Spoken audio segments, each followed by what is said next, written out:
এটা তো অনেক অনেক বড় স্বপ্ন।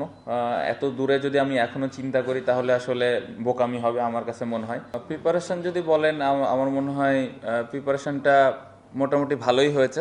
বাট হ্যাঁ, এটা এটা বলবো যে আর একটু বেটার হতে পারতো। পাকিস্তান সিরিজটা একটু ডিলে হইলো, যার কারণে একটু সময়টা কম পাওয়া গেছে কিছু ক্ষেত্রে। বাট এক্সকিউজ হিসেবে এটা দিতে চায় না, বাট যতটুকু হয়েছে আলহামদুলিল্লাহ ভালো প্রিপারেশন হয়েছে। শ্রীলঙ্কায় টেস্টে আমরা এর আগে জিতেছি, সো আশা করব যে এবারও ভালো কিছু হবে ইনশাল্লাহ। আমার মনে হয় যে এরকম টাইপের বোলার তো আমাদের দেশে নাই। সো প্রিপারেশান যদি আমি ওইভাবে নিতে চাই, সম্ভব না, কারণ আমাদের দেশে নাই। সো আমাদের যেই রিসোর্সগুলো আছে প্র্যাকটিসে, যে বোলারগুলো আছে ওদেরকে ফেস করে আসলে প্রিপারেশানটা নিতে হয়। আর অন্যান্য প্রিপারেশানে আমি বলবো যে অনেক দিন ধরে অনেক প্লেয়ার খেলতেছে, এক্সপিরিয়েন্স দল, সো ওই বোলারগুলোকে কীভাবে হ্যান্ডেল করা লাগবে, এই প্রিপারেশানগুলো মেন্টালি যেভাবে নেওয়া যায় ওদের ভিডিও দেখে হইতে পারে। সো এটা আসলে খুব স্পেসিফিকভাবে প্রিপারেশন নেওয়াটা ডিফিকাল্ট, বাট আমার মনে হয় যে যতটুকু সম্ভব মেন্টালি বা ভিডিও দেখে যতটুকু না। আপনি যদি ওইরকম স্ট্যান্ডার্ড চিন্তা করেন তাহলে এখনও ওইরকম স্ট্যান্ডার্ডের মতো না। অবশ্যই তারা যারা আছেন অবশ্যই আস্তে আস্তে হয়তো ডেভেলপ করছে।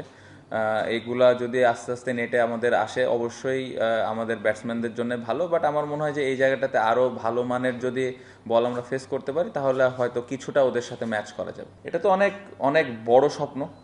এত দূরে যদি আমি এখনো চিন্তা করি তাহলে আসলে বোকামি হবে আমার কাছে মনে হয়।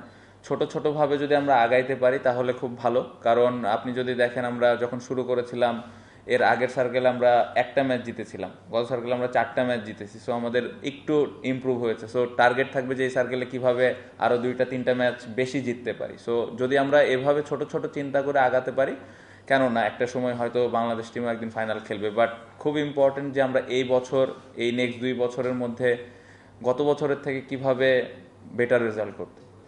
আমার মনে হয় যে ঘরের মাঠের ম্যাচগুলো জিততে হবে আমাদের। আমরা খুবই বাজে ক্রিকেট খেলেছিলাম লাস্ট সার্কেলে ঘরের মাঠে। সো ঘরের মাঠে যদি আমরা জিতা থাকতাম তাহলে কিন্তু আমরা হয়তো আরও 2টা ম্যাচ বা 3টা ম্যাচ বেশি জেতা থাকতো। সো চিন্তা তো এটাই যে ঘরের মাঠে টেস্টগুলো আমরা কিভাবে জিততে পারি। ঘরের মাঠে যখন টেস্ট হবে তখন আসলে ওইভাবে আরেকটু স্পেসিফিক প্ল্যান করে খেলবো ইনশাল্লাহ। অবশ্যই আমার মনে হয়, আমি একটু আগে যেটা বললাম যে এরকমভাবে ওয়ার্ল্ড কাপ যদি চিন্তা করা হয় তাহলে খুবই ভালো। এবং আমার সাথে বোর্ডের যতটুকু এখনো পর্যন্ত কনভারসেশন হয়েছে তাদেরও চিন্তা ভাবনা এরকমই, যাকেই দিবেন।